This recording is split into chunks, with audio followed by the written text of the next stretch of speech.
All right, folks, what is going on? This is episode 561 of the First and Frame Rate Show. I am VF Baller. Over here, we talk about Georgia Southern and Atlanta Falcons football. We're going to talk some Atlanta Falcons today.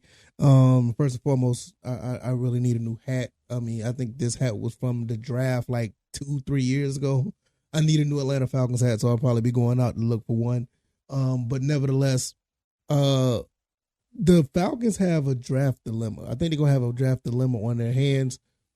It's good to see that Desmond Ridder is changing to number 9, and I'm going to keep that image on the screen because that actually looks much better on him than the number 4. And also, when I think about the number 4, it kind of reminds me of the whole Deshaun Watson situation where it was almost guaranteed that he was going to be on the team, and we know how that played out. And looking back on it, that number 4 just rubs me the wrong way at the end of the day. But it's good to see Desmond Ridder back with number 9. So if you're watching on YouTube and Rumble, you'll see that image. But we're going to talk about some draft order real quick, possibly like the top 8-9 picks, because we're picking number 8. So we're going to talk about that. If this is your first time here, welcome. I can be found on YouTube and Rumble. I'm also on Anchor, Stitcher, Spotify, Apple, and Google Podcasts. You can go over there, sign up over there, subscribe over there, and pretty much, you'll get the updates on the podcast when it happens. Also, I highly advise you to go and do the YouTube and Rumble one as well, or just at least sign up for more than one, because there'll be times where one episode is not up on one end, but it'd be up on another. I mean, technology is weird how that goes. Also, the new website, firstandframerates.com. I want to thank you guys for the first week and a half. You guys have been going to the website, checking it out. Haven't heard anything bad so far. Looks like it's running pretty well. I am going to make more time to do more things over there. I plan on putting some writings over there. I'm going to write some stuff, may put some articles out, and so you guys can get some links over there. I want that to be the hub for all Georgia Southern and Atlanta Falcons stuff. So hopefully, by the end of the week, I'll have at least my first blog up, or at least by next Monday, because I kind of want to do one every Monday. So that's the plan right there. But firstandframerates.com, y'all go check that out, and we'll just go from there. So let's go ahead and get into this. Desmond Ridder's number 9. Everything is going well. Taylor Heinicke is going to be number 4. Heinicke is going to be number 4. Seems like everything is moving in place as far as the quarterbacks go. Everybody want to know about Lorenzo Carter. Lorenzo Carter's going to be number 0. He's going to be the first number 0 on the team, because now you can get number 0. Also noted, I don't think anybody know about this, but if you do, that's awesome. Calvin Ridley for the Jaguars, he's going to be wearing number 0. Our former wide receiver, he's going to be wearing number 0 for the Jaguars. So it's going to be really interesting who's all going to be wearing that number. I'm really interested to see who's the first quarterback that'll do it. But, that's going down a whole nother road. But looking at round 1, the Carolina Panthers got the number 1 pick from Chicago. Chicago moved back to number 9. Then you have the Houston Texans, Arizona Cardinals, Indianapolis Colts, Seattle Seahawks, the Detroit Lions, Las Vegas Raiders, then us, the Atlanta Falcons, then the Bears, then the Eagles. Not going to go too much further from there, because I don't think that we play any role into anything after 10. Maybe not, because the Falcons have a dilemma on their hands. There's already rumblings that saying, like, look, Bryce Young is going to be the guy. Bryce Young is going to be the guy that goes to the Panthers. Not too many people are really high on C.J. Stroud like that. And when I say not too many people, I'm talking about like not too many people in the top 10. C.J. Stroud, and also Anthony Richardson is moving up still, and Will Levis is just like right there. So you got four quarterbacks, and looking like with the first 8-9 picks, I don't think all 4 is going to be taken. Now, here's the dilemma.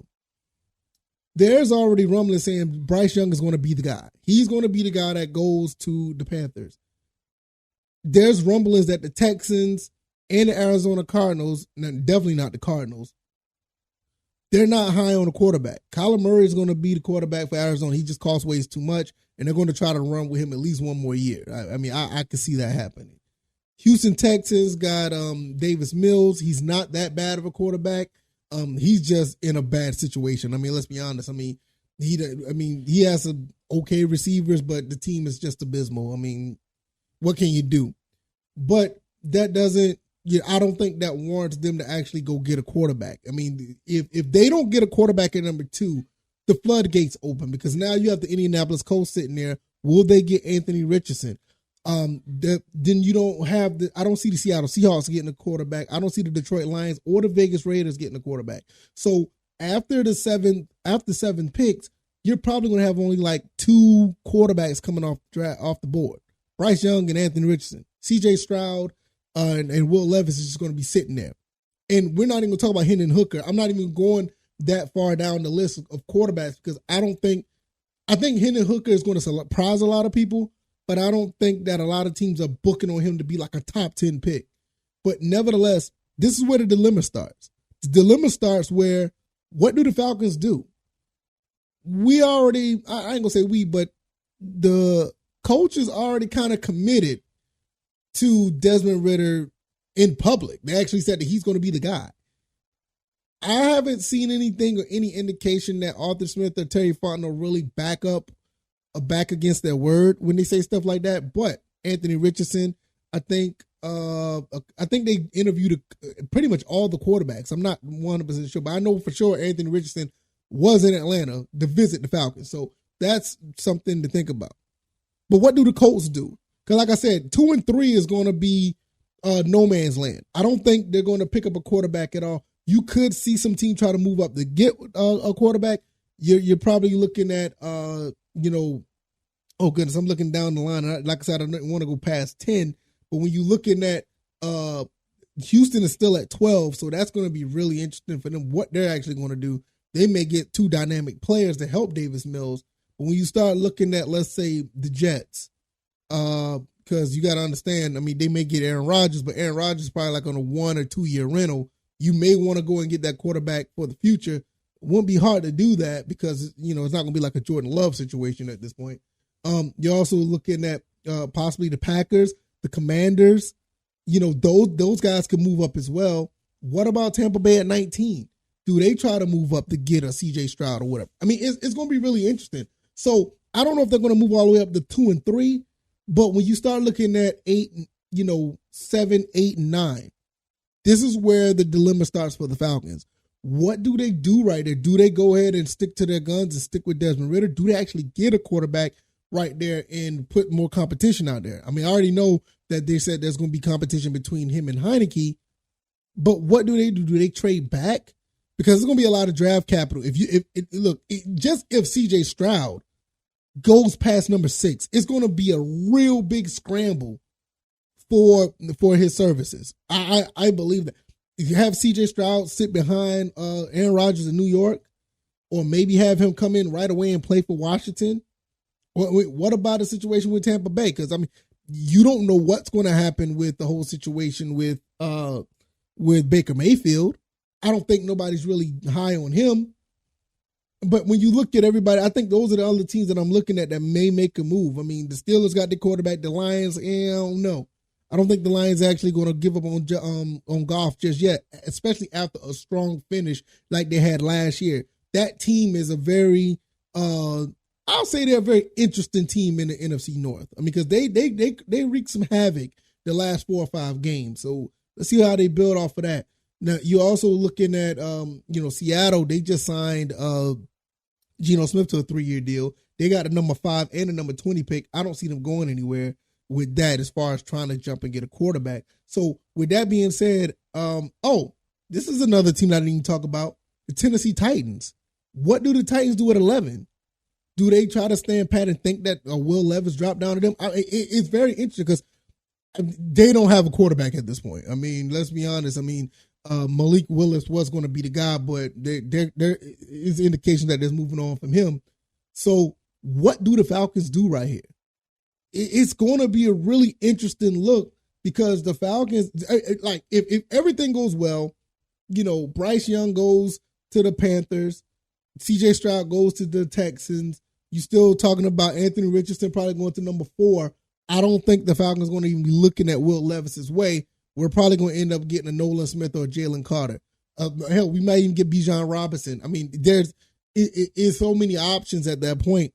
And the only reason why I thought put Jalen Carter's name back out there again, because Jalen Carter is another player that actually went back went back, but he actually visited the Falcons. I think he was the last visit of all the teams. So that's very, very interesting how that's going to play out. So my pick is Nolan Smith, but Jalen Carter, Bijan Robinson, especially Jalen Carter, is really in play. But what happens when these quarterbacks that are highly touted slide down? What if they do slide down? It's a dilemma for the Falcons because they could probably move back a few spaces. Let's say they move back to 11, get some more draft capital, and still be able to get the player that they want defensively, or get the player that they've been wanting all along. Or let's say if another team that's further back try to move up. Let's say if the Jets at 13 try to move up. What if the Packers try to move up? The Washington Commanders move up at 16. You're going to be getting more draft capital if that's the case, instead of just moving up 2 spaces. So I feel like this is going to be a really good look for the Falcons if they're put in this situation. It's not going to be just cut and dry where the Falcons just going to, pick a player and go. Because if you got quarterbacks right there that other teams may be grabbing for, you could probably get something out of that. Now, what do I expect to happen overall? I expect the Raiders to probably make this move. If CJ Stroud, or let's say Will Levis, hell, even if Anthony Richardson drops to number 7 for them, they're going to make a move. But if they make a move, what does that do for the Falcons? Does the Falcons make a move right behind them? I don't see the Las Vegas Raiders going after a quarterback. Maybe they go after Will Levis. They just got Jimmy Garoppolo. Jimmy Garoppolo may not be the guy for them, but if they pick somebody that high, it's going to be really hard to justify signing Jimmy Garoppolo for a pretty decent deal and turning them right back around and getting a quarterback. It is kind of ideal, but I don't see that happening at this point. So the Vegas Raiders could be dropping back as well. They may pull the trigger before the Falcons at number 8. So the Falcons do have a chance to do so, but it does put them in a dilemma, because what if there's, oh my goodness, somebody jumped up and got, let's say, Richardson or Stroud. Because like I said, Bryce Young is going to be gone. They got Richardson or Stroud at number 7. Somebody else might want to get Will Levis real quick. So we may have to, make a move. Well, so we will have to make a move, but we'll probably be in a situation to make a move to where we're going to have some draft capital and probably still get the player that we want, i.e. maybe a Jalen Carter or maybe a Nolan Smith. It just depends on, or Bijan Robinson. It just depends on what the front office actually, want to put on their team, or who they want to get at number 8. We just don't know. I mean, they're all the moves that they made. It all indicates that the best player available is going to be the guy. It's all indication that all this stuff is going to be happening, but I don't know how that's going to play out at this point because of the fact that we just don't know. You know what I'm saying? We just don't know at the end of the day, because the Falcons always keep a lot of information close to them. We don't really know what they're going to do. I mean, it was at one point we kind of knew with the Kyle Pitts situation. I got lucky and picked Drake London, but nobody really saw that one. And then now you're looking at this situation, and it's all over the place, especially because all the signings we've done already, we don't know who they're going to pick. So it makes it more of a mystery. It makes it more of a dilemma of what the Falcons may have to do, or what they're going to do when it comes to number 8. What happens if these quarterbacks fall? Because like I said, Adam Schefter already said it's a possibility. Bryce Young is going to go. Houston and Arizona may stay put and don't get a quarterback. The Colts may get a quarterback, but you're still going to have 2 more out there, maybe 3. You're still going to have possibly Anthony Richardson, CJ Stroud, Will Levis, Hendon Hooker. And I don't think Seattle, Detroit, and the Raiders are going to pick a quarterback. We're going to be in a situation where we may have to, we may be able to make some moves and get some pretty good draft capital. Because one thing I will say, if anybody comes in from 13, I'll say 13 on back, we may be able to get some really good draft capital up to the point where we may get another first-round pick for next season. I'm just saying. I mean, you just never know. You just never know who may pull that trigger and say this is going to be the case. But other than that, I'm just going to leave it there. Let me know what you guys think. If you like this, if you like this podcast, hit the like button, share this podcast, subscribe to the channel if you haven't already. I am on YouTube and Rumble, also on Spotify, Stitcher, Apple, Google Podcasts. Let me know what you guys think, man. What are the possibilities here? What is the dilemma? Do you think this is a dilemma? Do you think this is a good problem to have? Is this a head scratcher? Does this put the Falcons in a bind? What does this do? Let me know what you guys think, man. Where I stand, I think that if the quarterbacks are available, I think they move down and still be able to get a Nolan Smith, Bijan Robinson, or they'll be able to get a Jalen Carter. Maybe not so much a Jalen Carter, but it's a possibility. And like I said, the only reason why I say Jalen Carter is because he did visit Flowery Branch the past few days. Also, Anthony Richardson also visited as well. Does that mean that they may try to go up and get him, or do they get him, or what happens? Or, do they just try to get intel on him so they know who they're trying to move around? If somebody try to move up, they're getting him. We know why they're going up to get him, this, that, and the third. So we kind of know his value because we conversated with him. It's a real interesting situation. I'm going to get out of here. Firstandframerates.com. Go check that out. And I'm going to have some more goodies over there and for you guys to enjoy because I want to make that a robust website.